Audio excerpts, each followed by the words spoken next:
যা ঘটেছে তা ভালোর জন্য ঘটেছে, যা ঘটছে তা ভালোর জন্য ঘটছে, এবং যা ঘটবে তাও ভালোর জন্য ঘটবে।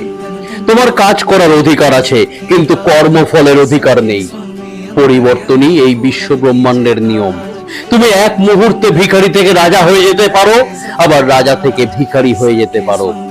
ঠিক যেমন বন্যায় যখন সারা দেশ ভেসে যায়, তখন একটা জলাধারের আলাদা করে কোনো গুরুত্ব থাকে না, ঠিক তেমনি যিনি সত্যিকারের জ্ঞানী, যিনি ঈশ্বরের দর্শন পেয়েছেন, তার কাছে শাস্ত্রের কোনো গুরুত্ব নেই। নিজেকে ধ্বংস করে নরকের দ্বারে নিয়ে যাওয়ার তিনটে পথ: লালসা, রাগ ও লোভ। যে ব্যক্তি সত্যিকারের জ্ঞানী, তার মনের মধ্যে সবার সমান স্থান। এরা মানুষ, পশু, পাখি সবাইকে সমান চোখে দেখেন। নিজের জীবনের মধ্যে ভারসাম্য রাখুন, তাহলেই শান্তি